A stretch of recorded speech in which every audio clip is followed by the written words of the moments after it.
Speaking of maanumalyang flood control, ituloy po natin yang usapin na yan dito po sa nakita nating balita galing po sa Abante. Una sa balita na kung saan mga kababayan, mukha atang mananatili. Ito pong si Senate Pro Tempore Ping Lacson bilang chairman ulit ng Senate Blue Ribbon Committee at sa darating na hearing ng Senate Blue Ribbon Committee mga kababayan, mukha atang may bigating testigo. Ito pong si Senate Pro Tempore Ping Lacson. Mga kababayan, patungkol po dito sa issue ng maanumalyang flood control. So ayon po dito sa Abante, basahin po natin. Sabi po dito, isinuwalat ni Senate President Pro Tempore Panfilo Ping Lacson na isang very important witness ang iaharap niya sa Senate Blue Ribbon Committee sa muling pagpapatuloy sa pagsisiyasat sa maanumalyang flood control project. Sinabi ni Lacson na kung muli siyang mahalal bilang chairman ng komite, itatakda niya ang susunod na pagdinig sa Nobyembre 14 kung saan imbitado ang isang very important witness upang mapabilis ang paghahain ng mga matibay na kaso laban sa ilang tiwaling politiko, opisyal ng Department of Public Works and Highway, DPWH, at mga kontraktor mga kababayan. Sabi pa dito, basahin pa natin. Dagdag niya, imbitado rin sa susunod na pagdinig si retired SGT Orly Gutesa, ang testigong iniharap ni Senator Dante Marcoleta sa pagdinig ng komite noong Setyembre 25. If elected again as a Blue Ribbon chairman on November 10, our hearing will resume on November 14 to help speed up the filing of airtight cases against some politician, DPWH official, and errand contractors. We will invite, among others, a very important witness and retired SGT Orly Gutesa to shed more light shed more light on his sinumpaang salaysay, aniya sa post sa Twitter. Sa testimonya ni Gutesa, naghatid umano siya ng mga maletang naglalaman ng pera na tinatawag nilang basura sa mga tahanan ni na-resign ako Bicol Party List Representative Elizalde Saldico at dating Speaker Martin Romualdez. Itinanggay ni Romualdez sa mga paratang. Sabi pa dito mga kababayan, ituloy pa natin. Ipinagkakatiwala ng Blue Ribbon Committee ang pag-iimbestiga sa posibleng paglabag sa notarized document ni Gutesa sa executive judge ng Manila Regional Trial Court matapos itanggay ni Attorney Peche Rose Espera na pinanotaryo, nilagdaan o nilahukan niya ang paghahanda ng affidavit nito daw pong si Gutesa. Samantala, binanggit ni Lacson na napag-usapan nila ni Senate President Vicente Soto III ang posibilidad na maibalik sa kanya ang pagdinig ng chairman ng Blue Ribbon Committee matapos niyang alisanin ang pwesto noong October 6 dahil sa ilang miyembro ng mayorya na nagpahayag ng disappointment sa paraan ng kanyang paghawak sa mga pagdinig. So ngayon, yung matagal na inaasam-asam ng mga DD-shit mga kababayan na tawag dito, na ito pong si Senator Ping Lacson ay mawala bilang chairman ng Senate Blue Ribbon Committee, mukha po mga kababayang mukha pong yung mabibigo na naman yung mga DD-shit dito at madidismaya na naman. Kasi ito, malaki ang posibilidad na ang mapaupo bilang chairman ulit ng Senate Blue Ribbon Committee ay walang iba mga kababayan kung hindi ito pong si Senate President Pro Tempore Panfilo Ping Lacson. Ibig sabihin mga kababayan, malaki ang posibilidad na siya po ulit yung umupo at hindi po si Marcoleta. Kasi di ba sinasabi ng mga DD-shit, dapat si Marcoleta na lang para tuloy-tuloy ulit yung investigasyon. Eh ngayon, mukha atang si Senator Ping Lacson mga kababayan yung uupo ulit na chairman. At ito pa, sa pag-upo niya at pagsisimula ng hearing, mukha atang may bigating witnesses, ito pong si Senator Ping Lacson. So abangan po natin mga kababayan kung matutuloy po itong pagdinig ulit sa November 14 ng Senate Blue Ribbon Committee patungkol po dito sa maanumalyang flood control. Sana magtuloy-tuloy na to nang matapos na.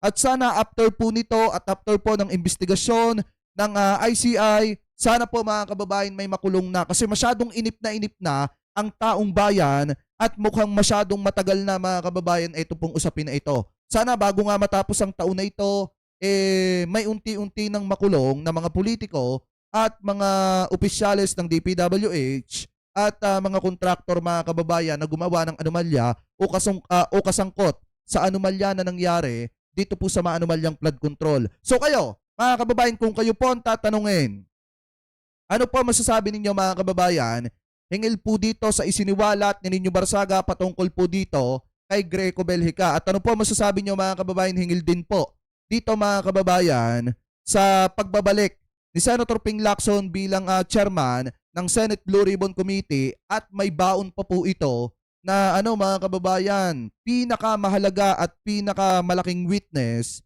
na talagang magpapatunay sa issue po ng maanumalyang flood control. So comment below na lamang po mga kababayan kung ano po masasabi nyo hingil po sa issue na yan. At ngayon, punta naman po tayo dito pa sa isang live mga kababayan ni Kap Ninyo Barsaga na kung saan may isiniwalat po ito patungkol po dito kay dito sa isang vlogger na itutumba daw. At patungkol po dito mga kababayan kay dating ombudsman Samuel Martires. So ito i-play po natin. Speaking of interview, sa mga susunod na araw, may lalabas na video. Anong video Na kung yun? saan ang bidyong lalabas, hindi pa po ito lumalabas, ito po ay interview kay dating ombudsman Samuel Martires. Ito pong ipapakalat nila na para Pihado, eto na yung mga DD-shirt. Baka kasama dyan mga kababayan sa Alputera. Alam nyo mga kababayan, sa totoo lang ako hindi pa rin ako titigil doon sa panawagan ko na sana sabihin ni Small Boy, dito kay Alputera na i-post yung Sara resign. Dapat sabihin na niya yung Sara resign. Sara resign. Para mag-resign na etong si Sara bilang Vice President. Kasi mahirap naman yun, namamangka siya sa dalawang ilog, di ba? Dumidikit kay First Lady pero palihim na tinutulungan etong si dating Pangulong Duterte. Kaya kung ako kay Small Boy, mga kababayan, na ito panawagan ko sana manawagan ka, sabihin mo kay Alputera, mag-post sa kanyang social media account ng Sara resign. Kung talagang tapat kayo sa mamamayang Pilipino at kung talagang hindi ninyo ginugoyo etong sina First Lady. Diba? Sana utusan mo si Alputera na magsabi ng Sara resign. para bang tilang napakalinis na walang ginagawang kalukuhan dyan sa ombudsman. Ako nga po, may nababalitaan ako. Yan. Ito po hindi ko napapangalanan. Isang vlogger gustong ipapapatay. Yan. Meron vlogger na gustong ipayari.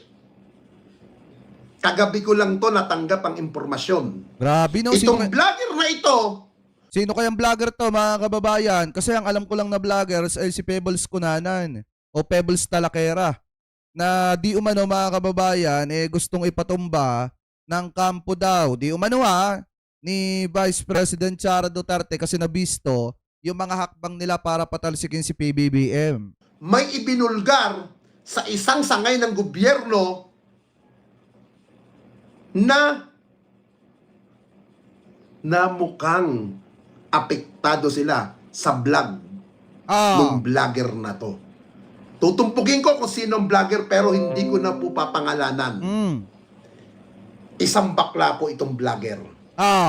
Gustong ipapatay nung isang dating justices. Meron po ako kunbok tungkol po doon.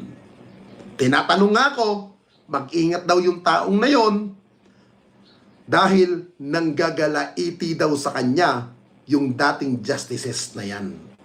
Wala po akong sino ba ang nadali mga kababayan ni Pebbles Talakera na isang justices? Eto, kayo na lang ang bahala Pero wala tayong pinapangalanan dyan.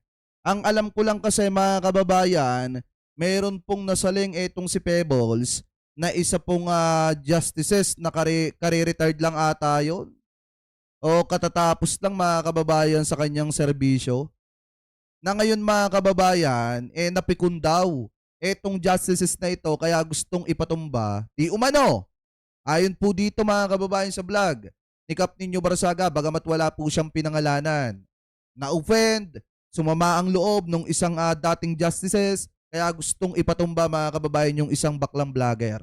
Tutungkulan kung sinong justices ang tinutukoy ko. Okay? Wala ako. Pero yung vlogger na bakla ay pro-government ang gustong ipatege. Yan! Oh. Dahil- Grabe kayo. Confirmation yung kanyang mga tirada, kanyang mga bira sa kanyang vlog. O ibig sabihin, totoo yung mga sinasabi mga kababayan ni Pebbles. Diba kasi si Pebbles lang naman yung nagsalita na may gustong magpatumba sa kanya. O so ibig sabihin, totoo yung mga sinasabi ni Pebbles kaya gusto siyang ipatumba. Confirmation yun. Ayon yun sa informante ko. At yung justice dati, mukhang nanggagalaite. Pati yung mga taong nakapalibot doon sa justice na nasasagasaan. Grabe. Hindi ko muna ngayon i-mention ang pangalan. Pero, mayroon akong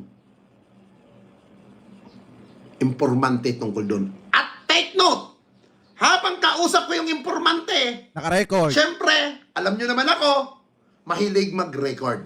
Alam nyo na yan. Tsaka tandaan nyo mga kababayan sa Rinyo Barsaga pag nagsalita yung totoo. Kasi unang-una, pagka talaga kausap niya yung tao, inire-record talaga. Hindi yan nakikipag-usap ng hindi naka-record. Yun yung maganda kay Ninyo Barsaga mga kababayan. At saka pag nagre-record yan, hindi nyo alam na inire-record na kayo. Minsan nagtatanong, pag sa amin, pag kami ang kausap, nagtatanong siya kung okay lang i-record yung usapan.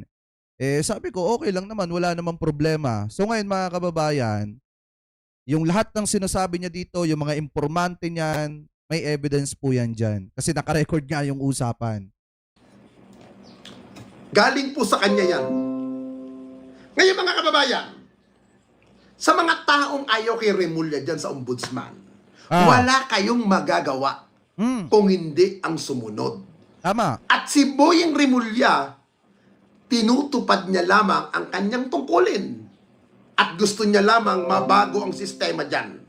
Biruin niyo po, kung hindi pa natin nalalaman itong pangyayari kay Joel Villanueva, nagulat po ako Kilala natin si Joel Villanueva na maingay, mahilig kumuda, pero yung sinasabi niya na siya raw ay dinismiss na, nabigyan na ng order na siya ay malinis na, bakit hindi inilabas ni Joel Villanueva yung mga ganyang story sa kanya? Pagpapatunay na malinis na siya. Bakit hinayaan ni Joel Villanueva na itago ang ganyang salita at ganyang announcement ng ombudsman noong panahon ni Martires? Nakakapagtaka po mga kababayan. Ano ang mayroon? Samantalang si Joel Villanueva ay nasangkot sa graft and corruption sa Janet Napoles. Imbis sabihin kung anong ginawa niyang katiwalian, ang ginawa po niya, para po bang privileged speech nung panahon na siya ay nagkasalita sa GIL. Pakinggan po natin ito mga kababayan, ha? Pakinggan po natin. Napanood niyo na siguro ito Ayan. Pinagkakagawa natin. No one can duel with the truth. In John chapter 8 verse 32, ang sabi doon, the truth shall set us all free. Hindi po ba ito set up, mga magulang at kapatid? Sa mga kinaaway at nilabanan natin sa mga nakaraang panahon. Kita nyo, pati si Joel hindi nakaligtas kay Kap ninyo anyway, ituloy pa natin. Lalo na sa sindikato ng flood control.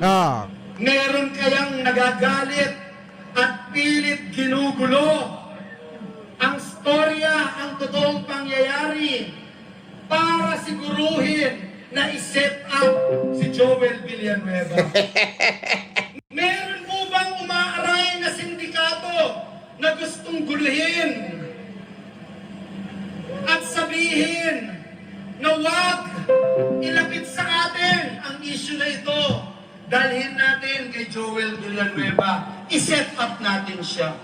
Imaginein mo, Alam niyo po ba itong sinasabi ni Joel Villanueva na i-set up o idawit, ito po ay anniversary ng Jesus is Lord na ginanap sa Quirino Grandstand sa Luneta Park po. Ang dapat pong temang dyan, amen, amen, hallelujah, hallelujah. Bakit ang naging tema po dyan ay parang pagmamalinis at pagbubuhat sa Kanya? Alam niyo po mga kapatid, may nasusulat po sa banal na kasulatan. Ha?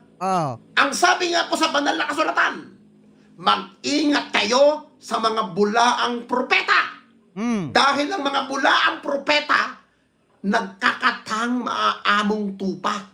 Nagdadamit ng bihis na puti na akala nyo ay hindi makabasag ng pinggan. Pero ang mga totoo ay mga demonyo, mga hayop, mga inutil na mga magnanakaw, mga masisibak sa kwarta ng sambayan ng Pilipino. Yan po ang ginawa ni Joel Villanueva.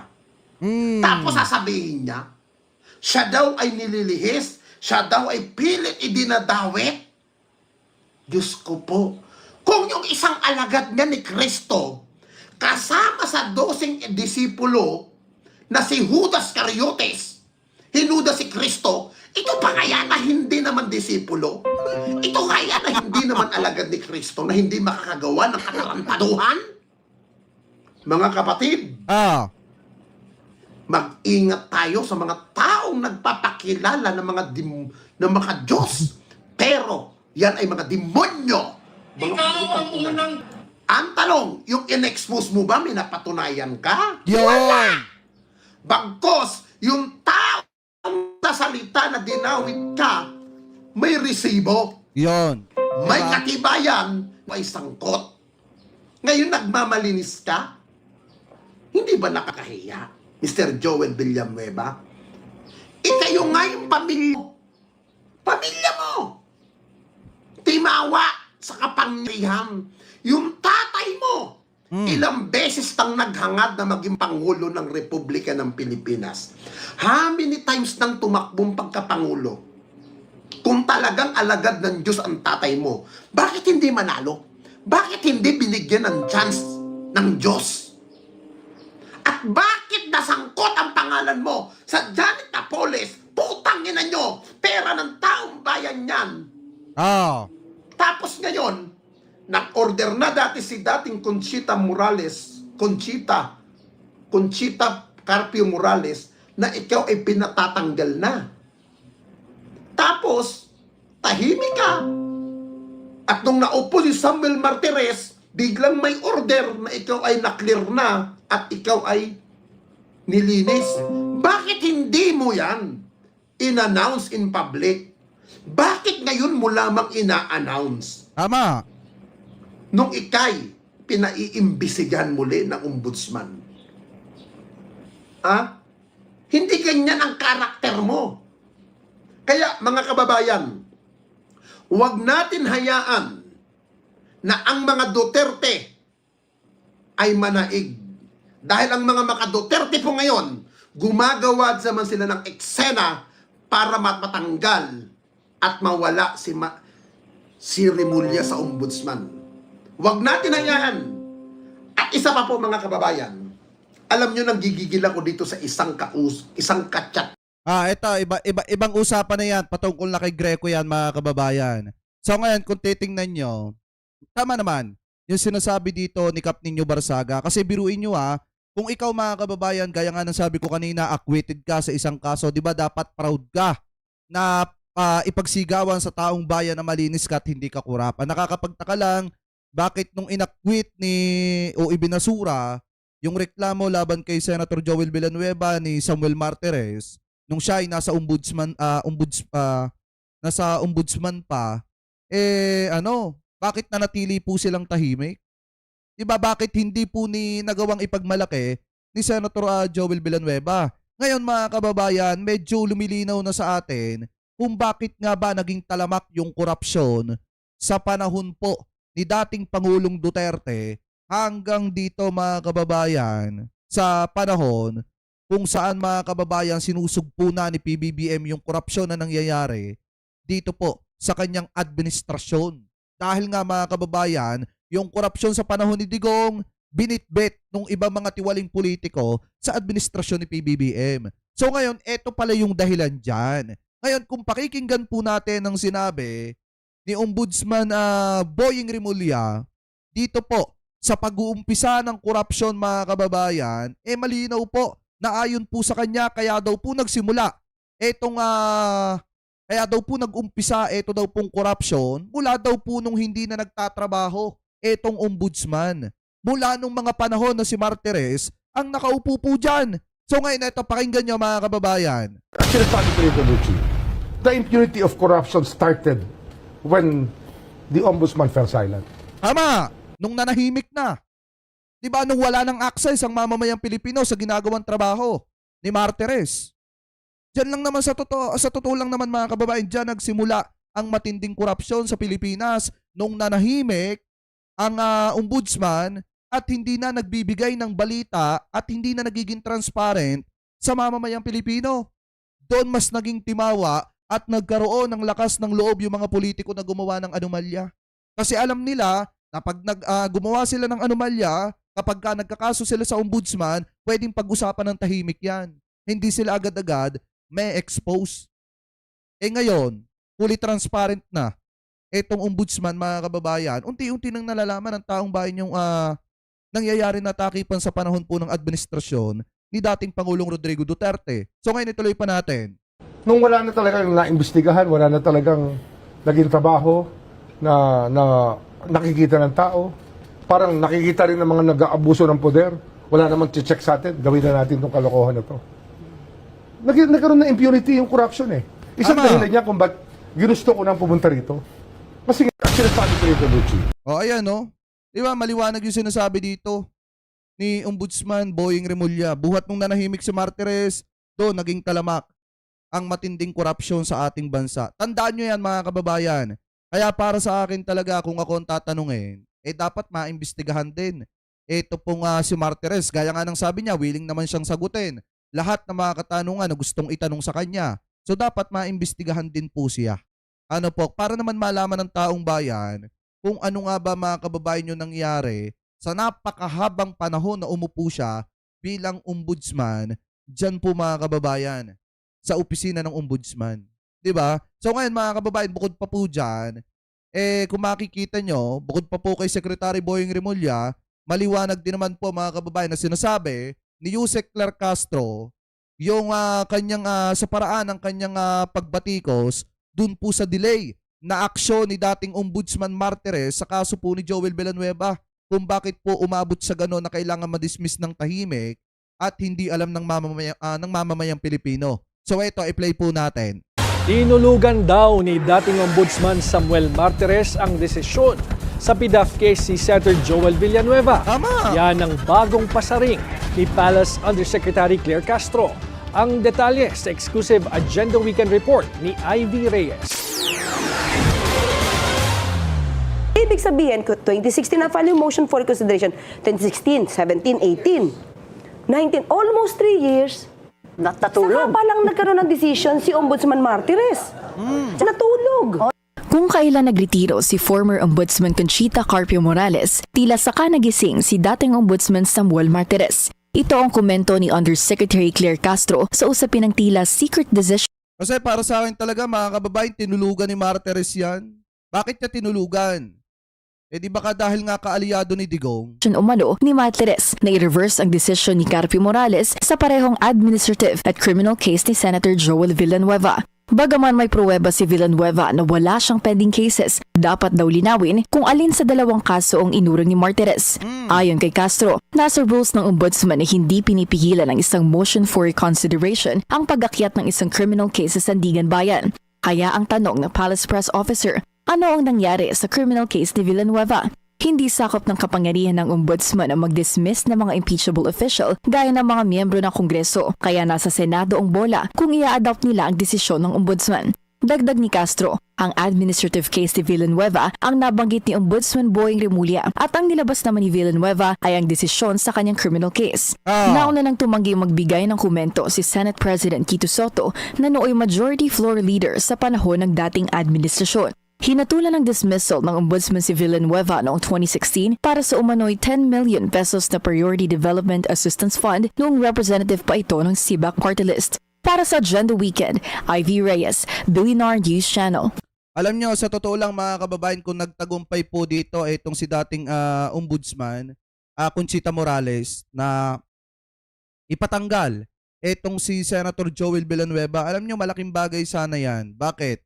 Dahil kahit papaano, bilang yung mga politiko siguro na iniimbestigahan ngayon sa maanumalyang flood control, bilang sana yung mga politiko ngayon na nai-issue sa pangungurap ng pera ng mamamayang Pilipino dahil po dun sa issue ng korupsyon sa flood control mga kababayan. Alam nyo, kung hindi lang sana ginawang katawa-tawa yung proseso ng batas, di sana napapanagot sana ito pong si Senator Joel Villanueva at nagtagumpay sana ito pong si dating ombudsman Conchita Morales. Pero maliwanag naman po ang sinasabi ni former ombudsman Conchita Morales na ginawa po talagang katatawanan ang batas mga kababayan at nagmukhang katawa-tawa ang Pilipinas sa ibang bansa dahil nga sa nangyari pong ito. Na kung saan isinuwalang bahala yung dismissal dapat laban po dito kay Senator Joel Villanueva. At yun naman pala mga kababayan, nung si Martires na ang umupo, dinismiss pero hindi ipinaalam sa publiko yung naging desisyon nitong si Martires. Kaya nga kung iisipin po natin, hindi na rin nakakapagtaka kung bakit yung iba ay malalakas ang loob na gumawa ng pagnanakaw sa pera ng bayan at masangkot sa korupsyon. Kasi nga, kung ganito katahimik ang ombudsman sa panahon ni Martires, talagang kahit sino lalakas ang loob at talagang lalaganap ang matinding issue ng korupsyon mga kababayan. Kaya nga po kung iisipin po natin, siguro kung napaagalang ang pagkakaupo ni Secretary Boying, mga kababayan, halimbawa kung pwede lang sanang magpalit ng ombudsman katulad po ng Department of Justice kapag ginusto ng presidente. Diba mga kababayan, kung pwede lang sanang tanggalin ng presidente yung dating ombudsman at magpalit ng bago, di sana kahit papaano na i-expose na yung mga tiwali at mga nagnakaw ng pera ng mamamayang Pilipino sa issue ng flood control. Di sana maaga pa lang nalaman ng taong bayan yan. Pero matagal nga na napaupo itong si Martires at matagal siyang nasa ombudsman pero matagal ding nanahimik ang ombudsman sa issue ng korupsyon. So kayo, mga kababayan, ano po ang masasabi ninyo? Hingil po dito sa sinasabi ni Atty. Claire Castro or ni Yusek Claire Castro na tinulugan ni Martires mga kababayan, ito pong issue ng dismissal laban po dito kay Senator Joel Villanueva. So comment below na lamang po